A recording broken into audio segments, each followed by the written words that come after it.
This is DBrief, brought to you by the Australian Industry Group.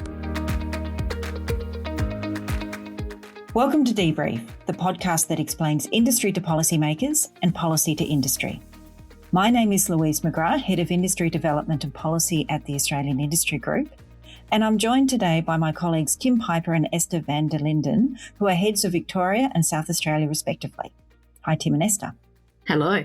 Hi Louise, nice to be with you. It's good to be here with Estha as well, Louise, but I'm not sure that I should be talking to Estha at the moment because we've just lost the Grand Prix to South Australia and Victoria is not happy about that at all. And you know the level of antipathy we have between each other with regards to football. So it really is tough being Victorian and talking to a South Australian at the moment.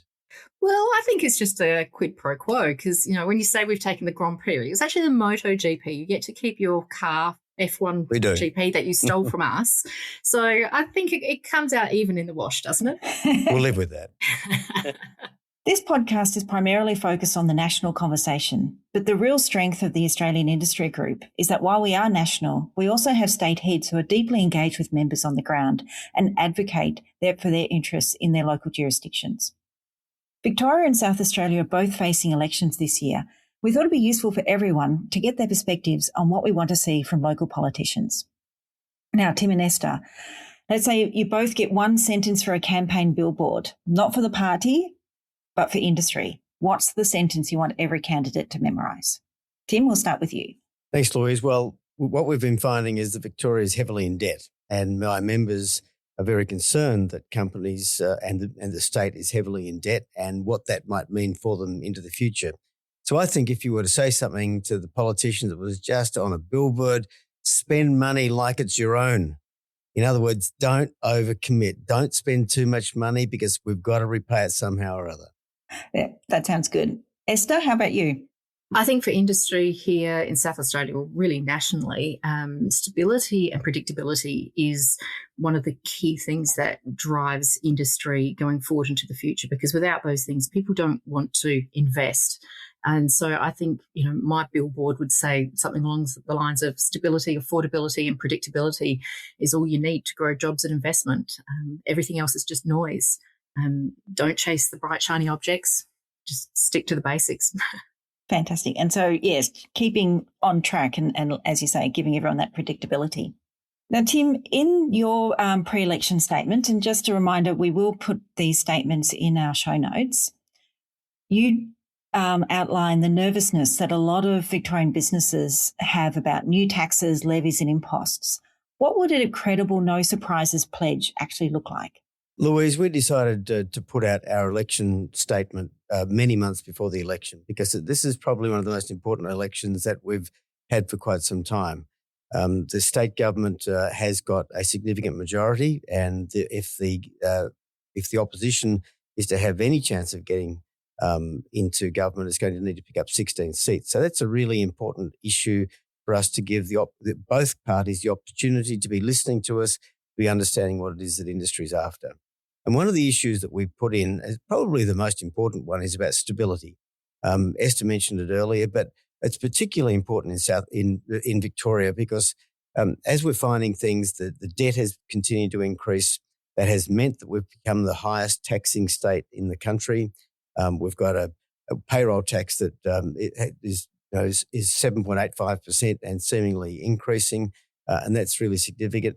So there is a real concern that if we continue to tax, if we continue to have levies, we've got a COVID levy, we've got a mental health levy and payroll tax, we've got taxes that are so significant, particularly land tax, payroll tax, as I mentioned, work cover, those types of taxes, they're really significant. And what we really are asking is for the government to put a stop to that, to just halt the amount of spending that there is and to say to companies, we aren't going to continue to tax you.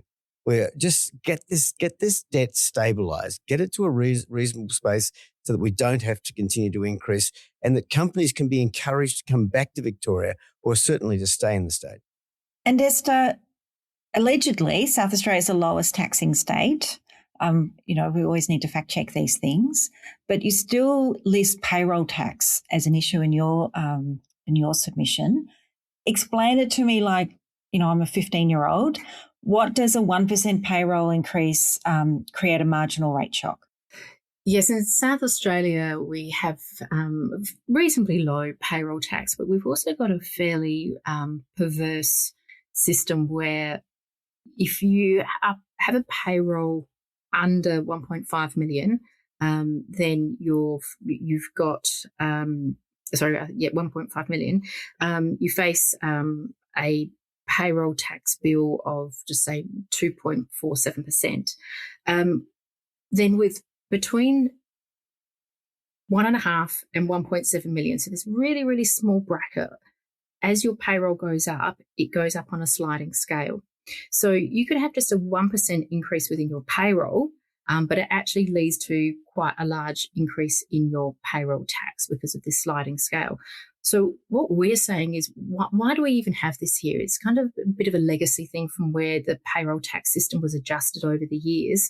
So what we believe should be happening is that we just get rid of this $200,000 little sliding bracket bit in the middle and just simplify the whole system, make it really, really easy for businesses to know exactly what their payroll tax is going to be, not referring to this PDF table rate scale, which is quite complex for your payroll between the 1.5 and 1.7 million mark. And then what we could genuinely say is not only do we have the lowest payroll tax, but we also have the simplest as well. And then that in itself is more attractive to businesses wanting to either set up or move to South Australia or indeed grow as well. Well, yeah, it does seem like an absolute inhibitor to growth. And now I feel duty bound because every podcast I talk about single economic market.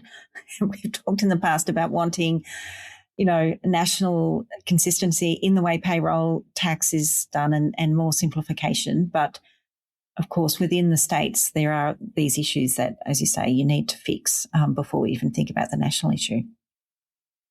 So the other issue, and Victoria is particularly guilty of this, Tim, is land tax. And for our industry outlook survey that we talked about last episode, the emotion about this tax from Victorian contributors was so high we had to actually rebalance it. Otherwise, it looked like the entire country was up in arms. So, Tim, what's going on in Victoria? What is the land tax pressure? And, how does it really hurt industry? The land tax pressure in Victoria has been going on for a few years now, but it is continuing to increase. And it's particularly for those companies, the smaller and middle-sized companies who own their own properties, but not necessarily only those, because you're still paying land tax when you're renting. But those smaller companies always give me a call, and they feel like they are particularly dealt a bad hand, and you can understand why. Not too long ago, in fact, it was last year when this company received their messages, they'd had a 1,000% increase in their land tax over the previous 5 years. From where it was to where it increased by 1,000%. You can imagine how they felt about it. I had a company that called me a couple of weeks ago because they've just received their land tax. 3 years ago, they had a 116% increase. The year after that, they had 53% increase on that higher amount. And last year, they had a 93% increase. And that's just getting to a stage where they're saying, this land is not that valuable to us. We are using it for the same purpose that we were using it before, and we're not getting any more money out of it. Now, if we sold it, we might be able to, but we don't want to. We want to continue to manufacture. We want to continue to use that, and we're not getting any added value out of it. So they really feel quite hard done by under those circumstances, and there's not much they can do about it. The fact is that they are going to be paying that exorbitant amount of land tax that has been continuing to increase. So it's not just increased by exponentially because of the value of the property, but the government has also increased those levels. So they've got to a stage where they're paying literally tens of thousands, sometimes hundreds of thousands of dollars for land tax and not getting return from it. And do they feel bad about it? I don't blame them because this is actually an imposition that seems quite unreasonable. Yeah, well, it's really treating industry like an ATM, effectively, by just extracting this money. As you say, the productivity doesn't increase on that same land. But Estha, in your submission, you argue that rising valuations plus the static brackets are quietly crushing base costs. What's the fairest pressure valve that doesn't blow a hole in revenue? Because, I mean, I have sympathy for the states. They do need to raise money somehow. What do you think that we should be doing in South Australia? Well, I think this applies to many taxes, but in this situation, when we're talking about land tax and property-based tax, actually increasing those brackets by CPI or by a percentage. So, because at the moment, the more and more we get this bracket shift when we're looking at the taxation and the tax system, which just ends up with greater revenue for the state government. And as you said, we're seeing property prices increase significantly here in South Australia as they are around the states as well. So I think actually making sure that the brackets and the taxes are adjusted as the valuations go up as well. And look, in regard to that, from what Tim was saying before, we're not having the same big increases you're seeing in Victoria on the actual amounts of the taxes. But what we've seen in South Australia is a massive increase in property prices. We were a fairly undervalued state in property, and since COVID, our property prices have gone up a huge amount. Now, when you look at property valuations, yes, they affect land tax, but what we're talking about in our submission is they don't just affect land tax, they affect council rates, they affect your water, they affect emergency services levy. There's so many of these state government taxes which are based on the property value as well. So all of those need to be looked at to ensure that it remains fair for businesses.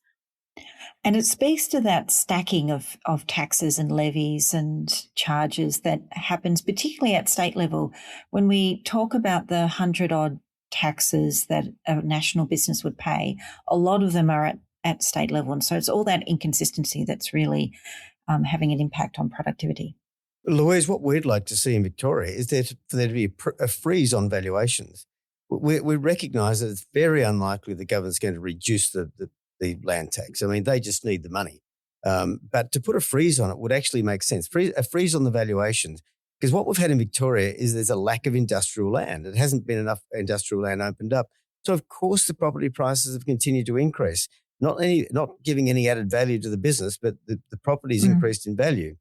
So if we had a freeze, it would actually halt those increases for, say, 5 or even 10 years, to really encourage businesses, because businesses need to be given something like that, to stay absolutely involved with the economic recovery in Victoria.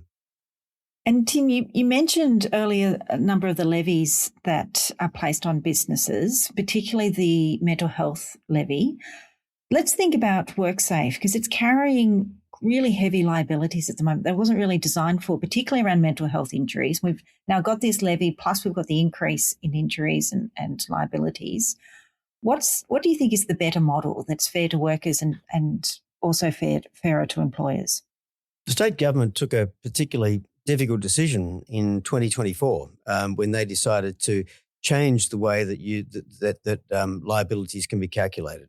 And it meant that some who were previously receiving support were not able to continue to get that. And that was a hard thing for a Labor government to do. But they had to do it because the WorkSafe in Victoria was looking down the barrel at not being able to be maintained, or the cost becoming so prohibitive that it would be simply unsuccessful. Already the government was having to put its hand in its pocket for up to $1 billion. So something had to change. And we've had some of those changes. But what we're finding is that mental health liabilities have become so high. About 17% of all the claims in WorkSafe are mental health, but about 51% of all the cost of the claims are mental health. So you can see how disproportionate that is. So what we're finding is that there needs to be some recognition of this. But mental health issues usually come from the home. They usually come from people's day-to-day activities. They don't come from people being at work. In some cases that can be the case, but they build up. They just build up to a case where people just suddenly find themselves unable to deal with issues. They might be at work, or they might be able to blame work as a result of it. But often that's the camel that broke the straw. The straw. Thank you. The straw that broke the camel's back. Thanks, Esther. But so that's the real issue, and we need to say, who has to control this mental health, the cost? And that needs to be the state government and the community, because it's not just an employer's issue, it's a community issue. So you can't just continue to blame it on what's happening in the workplace or put it onto employers. The entire community has to be paying for this. Yeah, I agree. I think it's a broader societal issue and it needs to be dealt with as such. Well, thanks, Tim and Estha. We'll just have a break now. When we come back after the break, we'll talk about energy, skills and innovation. You're listening to the DBrief podcast, brought to you by the Australian Industry Group. To find out more about how Australian Industry Group can help your business, visit australianindustry.group.com.au. And welcome back to DBrief, where I'm talking with Tim Piper and Estha van der Linden about their respective states and their elections and pre-election statements that they have this year. And now I'd like to talk a bit about energy, crucial for both states. And Tim, gas has traditionally been the strength of Victoria. What are members hoping to see in energy policy in the new election? Victorian companies are certainly wanting stability in terms of the energy use, whether it's use of gas, whether it's electricity or whether it's being generated in some other form. They just want to have certainty and they want to know what the pricing is going to be. One of the concerns that many companies have is that gas might get out of reach for them. It's got to about $16 a kilojoule right now, which is very significant for them.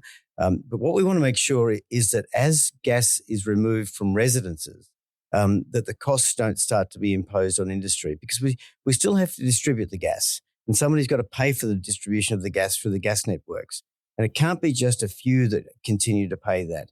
If we do, then industries are just going to say it's too expensive to be here in Australia, to be here in Victoria, we're going to move. So we have to consider just how those networks are going to be paid, what the cost of gas is going to be, and what the cost of renewables are going to be. So right across the board, energy is a really specific long-term issue for companies.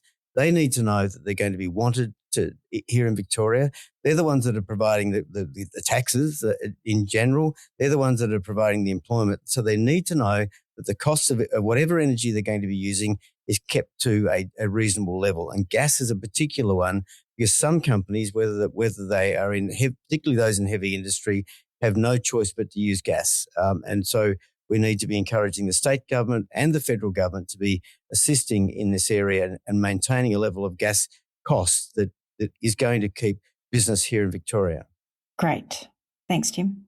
Estha, South Australia is really the renewables trailblazer, but your submission says that businesses still face high costs and a mismatch between when power is plentiful and when it's needed. What's the one reform you'd like candidates to understand about the time of day economics of energy? Well, I think the most important thing to understand is, most of South Australia's renewable is through solar. So as you said, we've got lots during the day, but then at night, those businesses who still have to run at night, who either do shift work or have machinery and equipment that needs to run 24/7, still need to actually provide electricity to those things. They can't shut down. And that's when electricity is the most expensive. We see a spike in electricity costs, so often around that 6 or 7 p.m.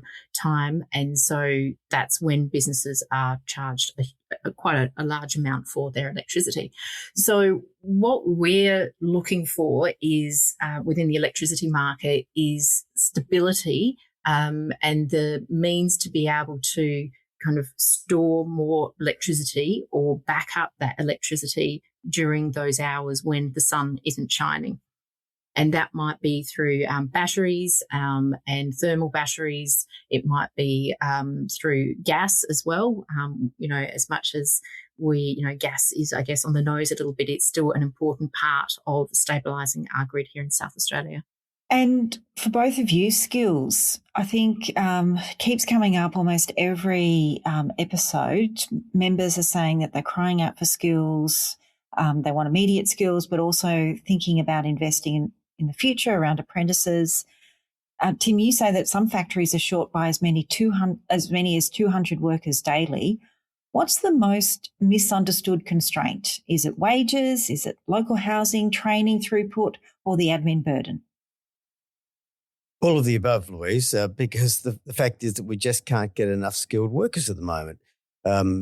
we've got the big build in Victoria, and that's continuing. And there have been comments in recent times in the media about how it's impacting on councils, and it's impacting on ratepayers, and it's impacting on householders who are trying to get people, because the costs of actually getting people away from the big build is enormous, because they are being paid huge wages and they're sucking up the very high number of skilled people. So when you need to have them into your business, that's also difficult, because they might be welders, they might actually be semi-skilled people, they might be IT skilled people, and we just can't get enough at the moment. We've got some factories, and this is probably the lower end, but we've got some factories that every day would hire another 200 people if they could. Now we're managing to get some of them from overseas. We're managing to get some of them with the new visa systems that are working, but that still doesn't maintain. And then they sort of rob Peter to pay Paul. They pull from each other, and the regions need more people, and they have to bus people out from the city. It's a really significant issue that I don't think really gets fully recognised. And it's we always talk about skills, and that is important, but it's at all levels. I spoke to a packaging manufacturer just the other day, and he's only got about 35, 40 people working with him. But even he finds it difficult to get people that he believes are employable, and some that actually come along but they don't really want to work. All these are the sorts of issues that employers have. You know, lots of people do want to work and work well, but you just can't get the right people at the right time. And Esther, in South Australia, I mean, you've got AUKUS coming down the line, so a greater demand on skills. You've had great success in bringing degree apprenticeships, particularly within the big defence firms. But in your submission, you argue that in order to unlock that for SMEs, you've got costs such as wage levels, uni fees, etc., make it very difficult. What's the one subsidy design that you would advocate to really allow SMEs to take on this degree apprenticeship? There are a couple, and unfortunately, as this is a state election, that a lot of them are in the federal realm, because at the moment what we've got is, of course, the higher wages because they are degree apprentices compared to other apprentices. University fees are significantly higher than what your vet fees are, and in many areas there's now fee-free TAFE as well.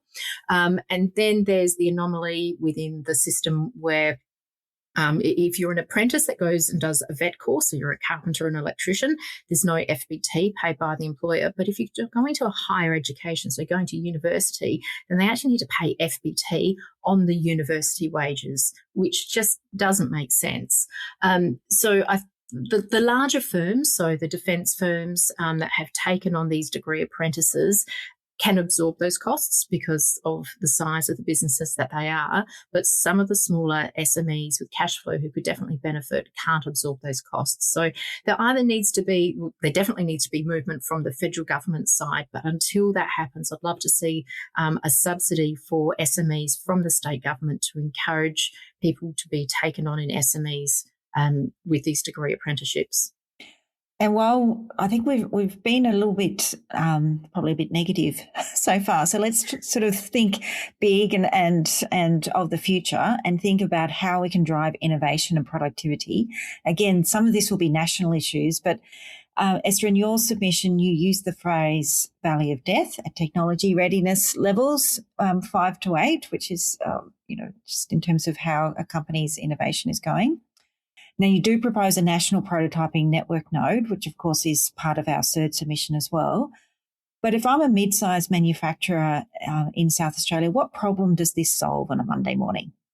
Yeah, the biggest problem that it solves is if you're a small or a medium manufacturer and you do want to develop something, you do have this idea that you want to go through R&D, you might not actually have the facilities to do that, and the costs might be too much.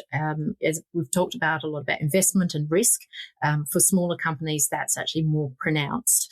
And so what it does is it gives manufacturers a place to prototype, to test, and to kind of de-risk products without kind of betting their whole company on this. It allows them a little bit of security. So instead of guessing whether something can scale, they can actually prove whether it can fast, using ISO accredited facilities, but also run by people who are actually used to building things that can assist them to do that and to help out if there's any sort of skills gap within those SME companies. And Tim, you've also focused on innovation and suggesting a Victorian innovation hub that leverages the tertiary facilities and focusing on commercialisation. But some of these things can end up being a bit of a seminar sort of factory. How do you make it a prototype factory? There are many number of things that can be done that are positive things here, Louise, that we've suggested. I mean, the fact is that you're raising an issue about the innovation hubs, and that's really pertinent because it means you know that you've got to steer clear of it. And what we're really trying to do is to encourage smaller companies, in particular, but some medium companies, to be involved together, to be able to work in conjunction with each other, to learn from each other. We're a very small economy in the scheme of things. So if we can work together, we're not necessarily competing against each other. We're competing against the rest of the world. So I think the Innovation Hub has probably had its day around the previous way that it was put together. We can actually do something that I think is more significant working together. But it's not just there. I mean, we had a manufacturing minister here in Victoria a number of years ago that recognised the importance of manufacturing in Victoria. We've lost that. And I think we've lost the importance of manufacturing in the States. So we'd like to see a manufacturing minister reintegrated into the portfolio to support companies. And as part of that, to develop a new strategy. We've had some strategies that are very much periphery from governments in the last decade. We haven't had anything that really looks at the value of manufacturing in the state. So I think if we developed a strategy that had some funding behind it, that recognised that companies are competing into Asia, they're competing into the rest of the world, they're not just competing with the rest of Australia or New Zealand, I think that would be really beneficial to do that. And then do things like in the rail industry, for example, we know that we've got some real opportunities in fast rail, in local rail. Why not have the states working together rather than competing with each other? Have Queensland developing one part of the sector, New South Wales doing another, Victoria, South Australia, all developing part of the sector and becoming really good in that part of it rather than trying to be all things to everybody. So I think we can work together as a nation, not just within the state. Yeah, I think that's great. And then driving excellence in the niche areas so that collectively, as you say, we can compete internationally. All right, so for both of you, one last question. What should be the KPI for red tape reduction that can't be gamed by politicians? So would it be time to approve, cost to comply, or the number of forms? Yes, yes, and yes. But you did just ask for one. Look, I think it depends on the industry. For me, red tape, I think, is probably the time it takes. You see so many duplications where you're sending the same information to different government departments and over again. Sometimes the same information to the same government department as well. And the number of businesses you talk to who've either allocated, up to a whole staff member or part of their staffing just to be compliance officers or, compliance and governance. And so if we can see that government red tape is taking up so much of businesses' time that they're actually having to employ staff to deal with it, that just seems crazy. So I think that for me, it is the time. That's not to say that the number of forms and the cost isn't significant. But when I say time, there's also a cost to that time as well. Great. Tim? There is no easy answer to it, of course, otherwise it would have been done. But I think the state government is starting to recognise the importance of doing things quickly. I had one very big company talk to me recently about getting their planning done for what was a sizable factory in 90 days. Now, that was unheard of until recently. So the government's finding ways to get their planning undertaken more quickly, which is really positive. But we also need to go beyond that. What members are telling me is that they're getting compliance issues from local government, state government, federal government, and overseas. And small companies, maybe with 50 to 100 employees, are having to comply with all of that. So some of them are actually having to put on one, if not two people that are actually dealing with compliance. And that just is ineffective and unproductive. And we find that companies in the same area are arriving at the same factory on different days with different requirements. You might have a takeaway company that comes to a factory on one day, and a week later another takeaway retailer comes there. They want quite different issues, One's dealing with a US OH&S matter or a US regulations, and another one's looking at something from the UK. And this just creates impediments and unproductive activity. So what our members want to see is less compliance issues, the recognition that they shouldn't have to be dealing with so many different factors from so many different organisations. And I think we can do that, but it really will take a great deal of work to get that made apparent. And the other thing is, it's international as well. For example, the Modern Slavery Award is such a big factor for many companies now, and they're having to look at where their supply chain's coming from. And if you're only a medium-sized company, that's not cheap. Or if you're a big company, it's also not cheap because you're having to do it internationally.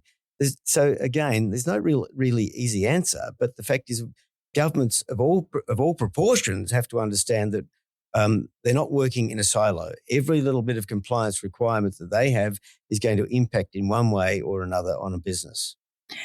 Thanks, Tim. Yes, I think that talking about that grey tape that goes down supply chains, it's really, really hurting businesses, and we do cover that a lot. And also that, it's not even just a single economic market. As you say, there's also often local government regulations that companies are dealing with. So it's all three layers.